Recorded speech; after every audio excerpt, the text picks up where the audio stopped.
ஆகவே அமலாக்க வேண்டும் என்பது நம்முடைய வழக்கு. நீதிபதி பார்க்கிறாரு, அமலாக்கி தான் தீர்வுன்னு சொல்லும்போது 3 வாய்தாவுக்கும் அரசு வழக்கறிஞர் ஆகிறாரு.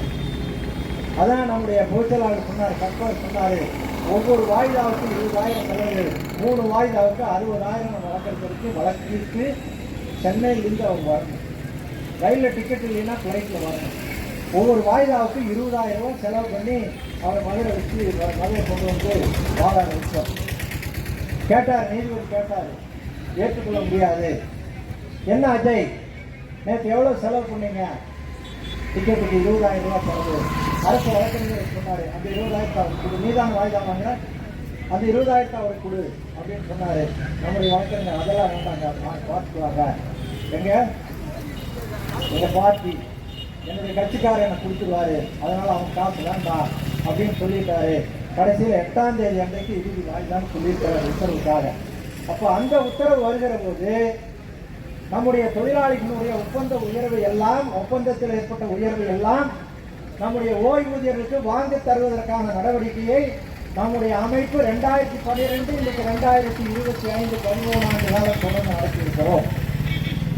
யாருடைய ஆதரவில், யாருடைய வழிகாட்டுதல், யார் வழக்கறிஞர் காசு கொடுக்குறாங்க?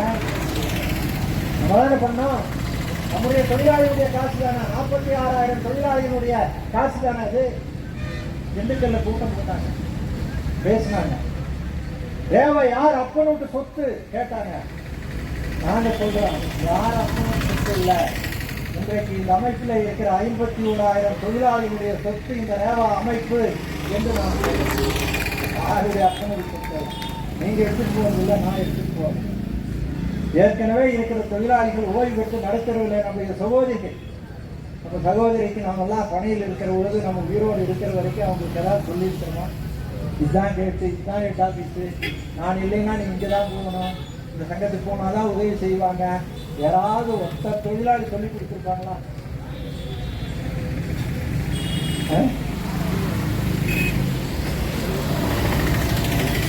இன்றைக்கு அந்த சகோதரிகள் கண்ணீரும் கம்பளையுமாக தமிழ்நாடு முழுவதும் தெருவில் நிற்கிற போது அவருக்கு ஆதரவாக எந்த அதிகாரி அமைப்பா அல்லது உலக தொழிலாளர்களை ஒன்று சேருங்கள் என்று சொல்லுகின்ற அமைப்பா? நாம தானே அவருக்கு ஆதரவாக நிற்கிறோம். கோயம்புத்தூர்ல மட்டும் 1,700 பேர் குடும்ப ஓய்வூதியம் நம்முடைய அமைப்பில் இருக்கிறார்கள். 1,700 பேர். அந்த குடும்பங்களுடைய சுக துக்கங்களிலே பங்கேற்கிறோம். அந்த சகோதரிகளை சகோதரிகளாக பார்க்கிறோம். அவரை பாதுகாக்கின்ற நடவடிக்கை இந்த அமைப்பு இருக்கிற வரைக்கும் நம்மால் செய்ய முடியும் என்ற அடிப்படையிலே தான், அந்த நம்பிக்கையோடு தான் சகோதரர்களாக கருதி அமைப்பு நம்முடைய சகோதரிகள் வருகிறார். அவர்களுக்கு வழிகாட்டிக் கொண்டிருக்கிறோம். ஆக தொடர்ந்து அப்படிப்பட்ட அந்த நடவடிக்கைகளை யார் அப்பனோட்டு சொத்தும் அல்ல. இது இன்றைக்கு இருக்கிற 51,000 தொழிலாளிகளுடைய உழைப்பினுடைய அந்த உழைப்பால் ரத்தத்தை வியர்வையாக சிந்தி சேர்த்து வைத்து சேர்த்த சொத்து இது. நான் ஒன்றும் இசிஎஸ்எல் சங்கம் நடத்தல, இசிஎஸ்எல் சங்கம் நடத்தல, கேட்ல நின்று சந்தா வாங்கல. வயதான காலத்தில் ஒவ்வொரு தொழிலாளியினுடைய விலாசத்தை கண்டறிந்து சைக்கிளில், 2 வீலர்ல, கார்ல அவன் வீடு தேடி போய் உட்கார்ந்து அவங்க கொடுக்குற சாப்பாடு டீயை குடிச்சிட்டு அவங்க வீட்டு சகோதரிகளோடு பேசி அவர்களை நாம் ரொம்ப சேர்த்து வச்சிருக்கிறோம். யாரும் இசிஎஸ்எல் சங்கம் நடத்தல. கையெழுத்து போட்ட பணம் குடிக்கிற ஏற்பாடு நம்முடைய அமைப்பில் இல்லை. அப்படி சிரமப்பட்டு சேர்த்து வைத்து இந்த அமைப்பை எப்படிப்பட்ட துரோகத்தாலும் இதை இந்த ஒற்றுமையை உடைக்க முடியாது என்ற சவாலோடு தான் நாம் இந்த அமைப்பை தொடர்ந்து நடத்த வேண்டியிருக்கிறது. அந்த அடிப்படையில தான் இன்றைக்கு நாம் நடத்தி கொண்டிருக்கிறோம். இறுதியாக சங்கமான ஏன்னா அதான் இன்னைக்கு ஒரு பெரிய பிரச்சனையா நிற்குது. அதுதான் நான் தானே சாதிச்சேன்னு சொல்றான். நாம் 2012 நடக்கிறோம். எல்லாம் நான் 2-3 பேரவைகள்ல நான் அதனுடைய விளக்கத்தை ஏற்றி சொல்லியிருக்கிறேன். இப்போ நான் அதுக்குள்ளே போகல. அதுக்குள்ளே போனால் இன்னொரு 1 பார்த்தீங்கன்னா பசி பல்வேறு உபாதைகளுக்கு ஆட்பட்டிருக்கிற வயதான காலத்தில் நான் அதனால் அதுக்குள்ளெல்லாம் போகல. சூடு அது இதெல்லாம் உருகி நான் சொல்றது யாருக்கும் முடியாது. அதனால இறுதியாக இன்றைக்கு நடக்கக்கூடிய நடைமுறையை மட்டும் நாம் 2012 இருந்து இந்த வழக்கை நடத்துகிறோம். நான் கேட்பது, நான் உங்களை எல்லாம் கேட்டுக்கொள்வது 2016 நம்முடைய டிஏ நிறுத்திட்டான். 2016 ஜனவரியோட டிஏ நிறுத்திட்டான். 2015 டிசம்பர் வரை 119, 2015 July to December 119, 2015 January to June 113, July to December 119 நடைமுறைப்படுத்திட்டான். ஆர்குவன் ஒரு சண்டாள அட்மினிஸ்ட்ரேட்டர் இருந்தா 2014 நிறுத்திட்டான். நிறுத்துங்க, அவனாக நிறுத்தல. அதான் நம்ம பார்க்கணும். ஓய்வூதியத்தை நிறுத்துவதற்கு அட்மினிஸ்ட்ரேட்டர் மட்டுமல்ல, போர்ட்ல முடிவு பண்றான். நமக்குன்னு தனி ஒரு ட்ரஸ்ட் நம்பகத்தை உருவாக்கிட்ட 98 ஒப்பந்தத்துல ஓய்வூதியம் உருவாக்குறது ட்ரஸ்ட் திட்டம். அதான் நான் ஆரம்பத்திலே சொன்னேன், நம்பகம். அந்த நம்பகம் யாரால் இயக்கப்படுகிறது என்று சொன்னால் 12 உறுப்பினர்கள், 4 பேர் அரசு அதிகாரிகள், 4 பேர் நிர்வாக இயக்குநர்கள், 4 பேர் தொழிற்சங்க பிரதிநிதிகள். ஆனால் இன்றைக்கு தொழிற்சங்க பிரதிநிதிகள் யாருமே ட்ரஸ்ட்ல இல்லை. மாறி வந்து 2 அரசுகளும் தொழிற்சங்க பிரதிநிதிகளை இதில் அனுமதிக்கல. ஆளுங்கட்சி பிரதிநிதி ஒருத்தன் தான் ஏற்பாங்க, அதை யாரையும் அனுமதிக்கல. இப்ப அந்த அவங்களும் இல்லை. இப்ப 8 பேர் தனியாக அதிகாரிகள் தான் முடிவெடுக்கிறார்கள். 2016 ட்ரஸ்ட் சொல்றான், பணம் இல்லை, டிஏ கொடுக்க முடியாது, நீங்க பணம் கொடுத்தாதான் டிஏ கொடுக்க முடியும். ஆகவே நிர்வாக இயக்குநருடைய போர்டு கூடுது. அதுல கோயம்புத்தூர் எம்டியா இருந்த தங்கவேலும் ஒருத்தர், தமிழ்நாட்டில் இருந்த 4 எம்டிகள் இந்த போர்டுல முடிவு பண்றான். 2016 ஜனவரியோட டிஏ நிறுத்திடலாம், ஃப்ரீஸ் பண்ணிடலாம், 119 தொடர்ந்து கொடுக்கலாம், உயர்வை கொடுக்க வேண்டாம் என்று நிறுத்திட்டார். யார் நிறுத்தினது? நிர்வாக இயக்குனர். அன்றைக்கு பணியில் இருந்த நிர்வாக இயக்குனர் அவரெல்லாம் இன்னைக்கு வெளியே வந்துட்டான்.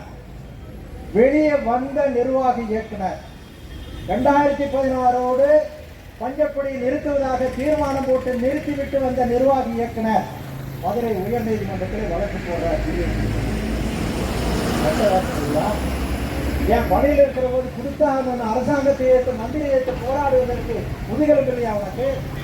தொழிலாளி இதெல்லாம் திருப்பி கேட்க மாட்டாங்கிற தைரியம் தானே. எதுக்கு நம்ம பயணிக்கலாம்? அன்னைக்கே நம்ம பயக்கல, எந்த அதிகாரி கண்டா அன்னைக்கே பயக்கல. ஓய்விட்டதற்கு பின்னால் அந்த அதிகாரி வந்து போராட்டத்துக்கு வந்தால், அது நீதிமன்றத்துக்கு வந்தா, நீ தாயா நிறுத்தின, நீ எதுக்கு இப்ப கேஸ் போடுற, கேட்கணுமா, மனசாட்சி இருக்குதா அப்படின்னு கேட்டு அவன் அடுத்த அவன் கூட்டத்தில் இந்த சிங்காரம் பேசுவானா, காணொலியில் பேசுவானா? நேரடியாக அவனை சந்திச்சு யாராவது டிஏ நிறுத்தினது, நிறுத்திட்டு வந்து இன்னைக்கு கேஸ் போடுற என்ன வெட்ட வேஷம், யாரை ஏமாத்துறது? நீ அதிகாரி இருக்கிற இல்ல. அவன் சொல்றான், இந்த போன முதல் இதுலேயே 15 கோடி கொடுத்ததுலேயே 1500 7,000 வரைக்கும் உயர்வு. 7,000 உயர்வு யாருக்கு? ஜிஎம் இருந்து எம்டி வரைக்கும் அதிகாரி. அவனுக்கு எவ்வளவு கொடுத்தது? அதிகபட்சம் 1,500 3,000 ரூபாய் வரைக்கும் வேணா உயர்வு வந்திருக்கலாம். அதுக்கு மேல உயர்வு வரைக்கும் வாய்ப்பு கிடையாது. அது சிஐடி தான் வந்திருக்கு. அப்ப 7,000 ரூபாய் உயர்வு வாங்கினது யாரு? நீ எதுக்கு இன்னைக்கு தொழிலாளிகிட்ட வந்து சந்தா கொடு, நிதி கொடு, 1000 ரூபாய் கொடு, 2000 கொடு, அதுக்கு துணை போனவன். ஏற்கனவே ஆட்சியில் இருக்கிற போது ஓடியில் இருந்து தொழிலாளிகளுடைய உழைப்பை சுரண்டியவர்கள் இன்றைக்கு அந்த அமைப்புக்கு போய் அந்த ஏற்கனவே இருந்த மாதிரியே அந்த அமைப்புக்கு ஆள் சேர்த்துக்கிட்டாங்க. 1000 ரூபாய் கொடு, 2000 ரூபாய் கொடு, 7,000 ரூபாய் வாங்கினான் அதிகாரிகள். 7,000 ரூபாய் வாங்கின அதிகாரிகள் இன்னைக்கு 3% இருக்கிறவன் இன்னைக்கு அவங்ககிட்ட எல்லாம் வந்து 5,000 நீ வாங்கினா கூட கோடிக்கணக்கான ரூபா உன்னால வசூல் பண்ண முடியுமே. அதுல நீ வழக்கு நடத்த 1,500 ரூபாய் வாங்கின தொழிலாளிகிட்ட எதுக்கு நீ வந்து 1000 ரூபாய் கேட்கிற? எது கேட்கிற? தொழிலாளிக்கு எந்த வழக்கு நடத்தின? நிறுத்தினது நீ தானே, திட்டம் போட்டது நீ தானே, நிறுத்திட்டு வந்துட்ட. 16 நிறுத்தின. நீ எப்போ வழக்கு போடுற? தொழிலாளி பார்க்கணும்ல. நீ எப்போ டிஏ வேணும்னு எப்போ வழக்கு போடுற? நீ சொல்ற நியாயத்துப்படியே நான் 142 எழுத்து வழக்கு நானும் நடத்தினேன். நீ சொல்ற தேவா நடத்தலன்னு நீ சொல்ற. தேவா மதுரை சென்னையில் நடத்திட்டு நீ இங்க நடத்துற. இப்போ மதுரையிலையும் சேர்த்து சேர்ந்துட்டோம். எப்போ சேர்ந்தோம்? சேர்ந்ததுனால என்ன நமக்கு பாதகம் சாதகம்ங்கிறது நான் சொல்றேன். பதில் சொல்லுங்க. இல்லையா? நான் அங்க நடத்துறோம், நீ நடத்தினேன் 142 எப்போ போட்டோம்? 2016 டிஏ நிறுத்திட்டார். அப்ப தொழிலாளிகளுக்கு டிஏ நிறுத்தியது தவறு, நான் வாங்கி கொடுக்கிறேன் அப்படின்னு சொன்னா நீ என்ன பண்ணணும்? 2017 கேஸ் போட்டுருக்கணும்ல. டிஏ நிறுத்தி 2017 கேஸ் போட்டுருக்கணும்ல. ஏன் 2017 போடல? நீ 2020 தான் மதுரை உயர்நீதிமன்றத்தில் அலுவலர் நல சங்கம் 2020 தான் மதுரை உயர்நீதிமன்றத்தில் 11/24 என்ற வழக்கை மதுரை உயர்நீதிமன்றத்தில் எப்ப போடுற? 2020. ஏன் 2014 நிறுத்திட்டான். 2017 ஒப்பந்தம் 16வது ஒப்பந்தம் 2018 உருவாகிற போது ஒரு ஒப்பந்தம் உருவானால் அந்த உயர்வு அந்த பணியிலிருந்து அந்த ஒப்பந்தத்திற்கு பின்னால் அந்த 19/2016 இருந்து 31/7/2018 வரைக்கும் ஓய்வு பெற்ற தொழிலாளிகளுக்கு இந்த ஒப்பந்த உயர்வை எப்படி அமலாக்குவது என்பதற்கான வழிகாட்டுதல் என்பது அரசு டிரான்ஸ்போர்ட் டிபார்ட்மெண்ட்லேருந்து ஒரு சுற்றறிக்கை போடணும், ஜிஓ போடணும். அந்த ஜிஓ 2019 9வது மாதம் போடுறார். டிரான்ஸ்போர்ட் செக்ரட்டரி இவர் தான் போறார். நமக்கு டிஏ கொடுக்குறேன்னு சொன்னார் ராதாகிருஷ்ணன், அவர் தான் உத்தரவு போடுறார். அவர் போடல. மதுரையில் ஒன்று உயர்நீதிமன்றத்தில் ஒரு வழக்கு 5 எம்டி போடுறாங்க. அந்த 5 எம்டி என்ன போடுறாங்கன்னா 1/1/2016 7வது ஊதிய குழு, அந்த 7வது ஊதிய குழுவுடைய பரிந்துரையை ஓய்வுக்கு எங்களுக்கெல்லாம் அரசு ஊழியர்களுக்கெல்லாம் கொடுக்கணும். நீ அரசு ஊழியர்களுக்கு கொடுத்த, நானும் அரசு ஊழியர் தான், அதில் எனக்கு கொடுக்கணும். 5 எம்டி வழக்கு ஏற்கனவே 6வது ஊதிய குழுக்கு வழக்கு போட்டு அந்த உயர்வு வாங்கிட்டான். நம்முடைய ட்ரஸ்ட்ல இருந்து நமக்கு ஒரு பைசா கிடைக்கிற போது நம்முடைய நிர்வாக பங்கிலிருந்து பல லட்சக்கணக்கான ரூபாய் அரியர்ஸோட 6வது ஊதிய குழுவினுடைய உயர்வை வாங்கிட்டான். எப்ப ரிட்டையர்ட் ஆயிருந்தாலும் பரவாயில்ல. இந்த பென்ஷன் 98 உருவாக்கப்பட்டதுக்கு பின்னாடி 2000 அவர் ரிட்டையர்ட் ஆயிருந்தாலும் கூட 2006க்கான 6வது ஊதிய குழுவினுடைய பரிந்துரையும் அரியர்ஸும் பல லட்சக்கணக்கான ரூபாய் அதிகாரிகள் உச்ச நீதிமன்றம் வரை போயிட்டு வந்து வாங்கிட்டு இருந்தானே. அன்னைக்கே நீ தொழிலாளி பற்றி கவனிக்கல? தொழிலாளிகளுடைய ஒப்பந்த உயர்வு கிடைக்கலையே, அதுக்கு நானும் போராடுறேன். ஏன் அன்னைக்கு நல்ல சிங்காரம் அன்னைக்கு தெரியாதா? நீயும் சேர்ந்து தானே திட்டம் போட்ட. 7வது ஊதிய குழு சம்பந்தமாக வழக்கு போட்டார்கள். நீதிமன்றம் ஏற்கனவே நீ உச்ச நீதிமன்றம் வரைக்கும் போயிட்டு வந்த, ஆகவே நீ 7வது ஊதிய குழுவுடைய பரிந்துரையை அமலாக்கிதான் ஆகணும். அமலாக்கி போட்டான். நிர்வாக அப்பீல் பண்ணான். அப்பீலையும் தோட்டான். கண்டம் போயிட்டாங்க. கண்டம் விசாரணைக்கு வரும்போது தான் அரசு அதிகாரிகள் டிஏ எல்லாம் எம்பி இவங்கெல்லாம் பார்க்குறாங்க.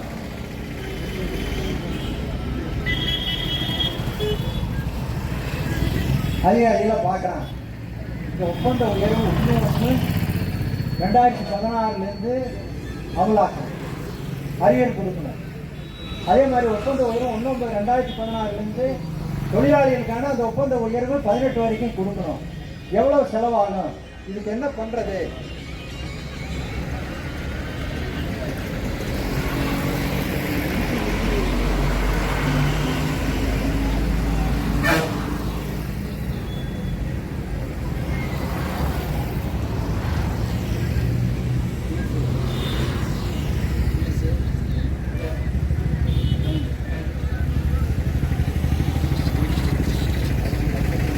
ஒரு கமிட்டி போடுறாங்க, கவர்மெண்ட் பாராமட்டம்.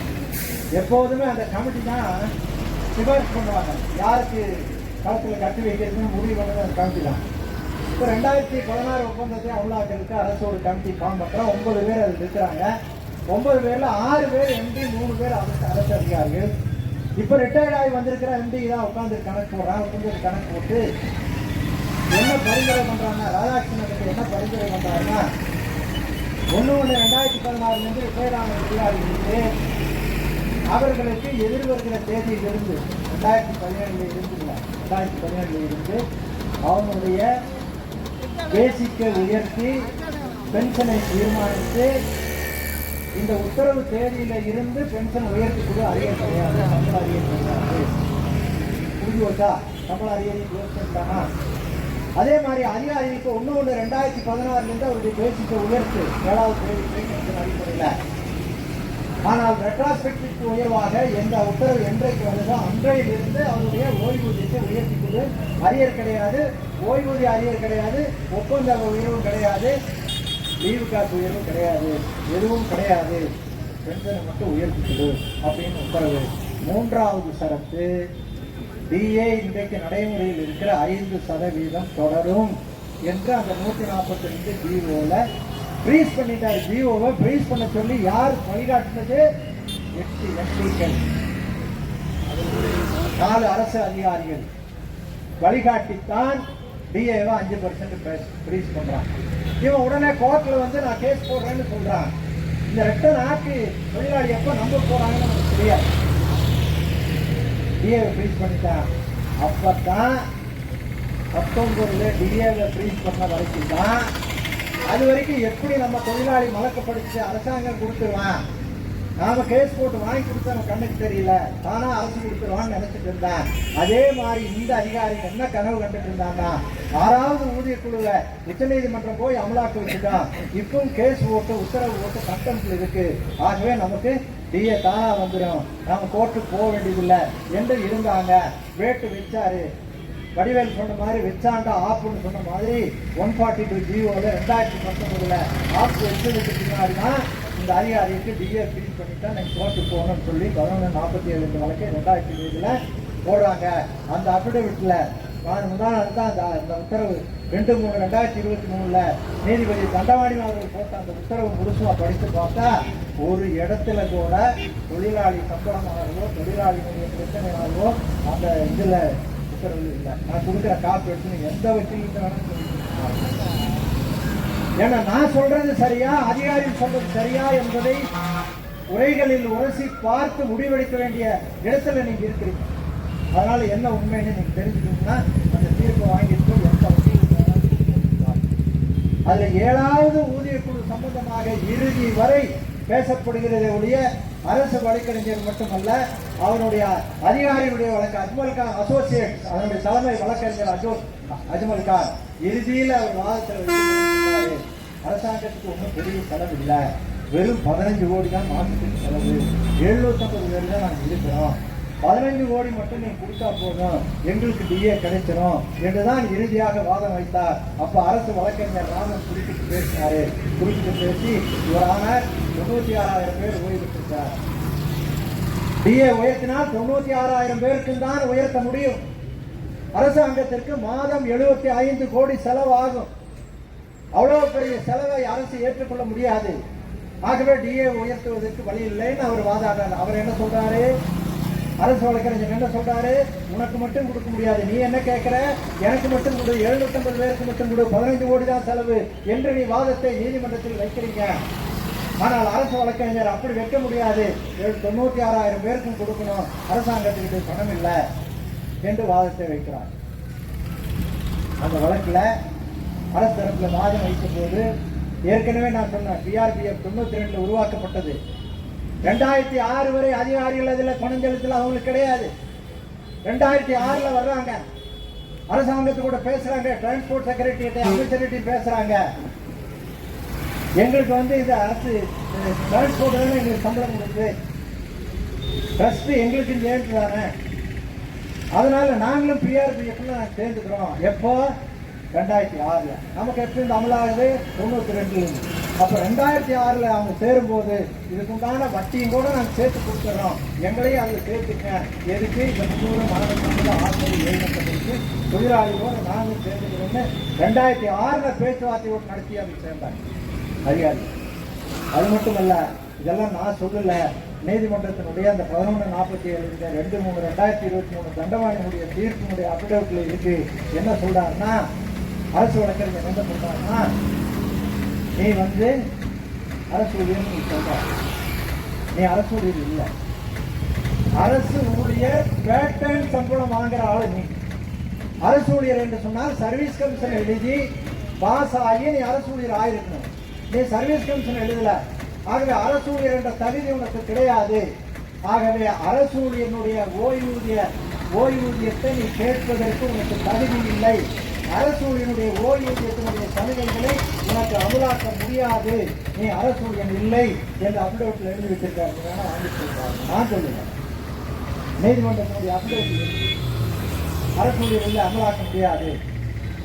அப்ப எப்படி இந்த குற்றம் அமல் செல்லுபடி ஆகுது? அதுலயே அவர் சொல்றார், நீ அரசு ஊழியனும் இல்லை, ஒப்பந்த ஊழியனும் இல்லை, ஒரு கட்டத்தில் ஒப்பந்தத்தில் இருந்து இபி மாறி கடைசி வரைக்கும் உயர்ந்த அதிகாரியிலிருந்து கம்பத்துக்கு குழி வெட்டும் வரைக்கும் ஒரே ஒப்பந்தம் தான் இபியில. ஆனா இபியில டிரான்ஸ்போர்ட்ல அப்படி இல்லை. சூப்பர்வைசரி கேடர், சூப்பரிண்டென்ட், ஏஇ, அதுக்கு மேல எம்டி வரைக்கும்